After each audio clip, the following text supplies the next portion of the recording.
ଆପଣଙ୍କର କୌଣସି କାର୍ଯ୍ୟ ଯଦି ଅଟକିକି ରହିଛି, ଯଦି ସେଥିରେ ଆପଣ ସଫଳତା ପାଇପାରୁନାହାନ୍ତି, ତାହେଲେ ଠାକୁର ଘରେ ଏହି ଉପାୟଟି ନିଶ୍ଚୟ କରନ୍ତୁ। ଆପଣଙ୍କର ସମସ୍ୟା ଦୂର ହେବ ଆଉ ଯେକୌଣସି କାମ ଆପଣଙ୍କର ଅଟକିକି ରହିଛି ସେଥିରେ ଆପଣ ସଫଳତା ପାଇବେ। ଜାଣିବା ପୂର୍ବରୁ ହେ ମା ମଙ୍ଗଳା, ଯିଏ ଭିଡ଼ିଓକୁ ଲାଇକ୍ କରିବ ଆଉ ଟିଏ ତାପସ୍ୱିନୀ କ୍ରିଏସନକୁ ସବସ୍କ୍ରାଇବ୍ କରି କମେଣ୍ଟରେ ଜୟ ମା ମଙ୍ଗଳା ଲେଖିଦେବ, ତାହାର ସବୁ ରିଷ୍ଟକୁ ତୁ ଖଣ୍ଡନ କରିଦେବୁ। ଆପଣ ଆପଣଙ୍କ ସାମର୍ଥ୍ୟ ଅନୁଯାୟୀ ଗୋଟିଏ ଥାଳି ନିଅନ୍ତୁ, ଯେମିତିକି ପିତ୍ତଳ, ରୂପା କିମ୍ବା ସୁନା। ଆପଣଙ୍କ ସାମର୍ଥ୍ୟ ଅନୁଯାୟୀ ଆପଣ ସେଇଭଳି ଥାଳି ନେଇପାରିବେ।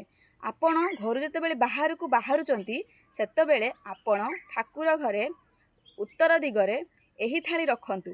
ସେଇ ଥାଳି ରଖିସାରିଲା ପରେ ଆପଣ ସେଥିରେ ଅଯୁଗ୍ମ ମୁଦ୍ରା ବା କଏନ୍ ସେଥିରେ କିଛି ରଖନ୍ତୁ, ଯେମିତିକି 1 ଟଙ୍କା, 3 ଟଙ୍କା, 5 ଟଙ୍କା, 7 ଟଙ୍କା, 9 ଟଙ୍କା ଏହିଭଳି କିଛି କଏନ୍ ରଖନ୍ତୁ। ରଖିସାରିଲା ପରେ ଘରୁ ବାହାରକୁ ଯିବା ବେଳେ ବାହାରେ 10ଟି ଧୂପ ଜାଳି ଦିଅନ୍ତୁ। ଜାଳି ଦେଇ ଆପଣଙ୍କ ଇଷ୍ଟ ଦେବ କିମ୍ବା ଦେବୀଙ୍କୁ ପୂଜା କରି କୁହନ୍ତୁ, ହେ ପ୍ରଭୁ, ମୁଁ ସତ୍ କାର୍ଯ୍ୟରେ ବାହାରକୁ ବାହାରୁଛି, ଆପଣ ମୋତେ ସାହାଯ୍ୟ କରନ୍ତୁ। ଦେଖିବେ ଆପଣଙ୍କୁ ଠାକୁର ନିଶ୍ଚୟ ସାହାଯ୍ୟ କରିବେ ଆଉ ଆପଣଙ୍କର ଅଟକି ଯାଇଥିବା କାମ ନିହାତି ହେଇଯିବ।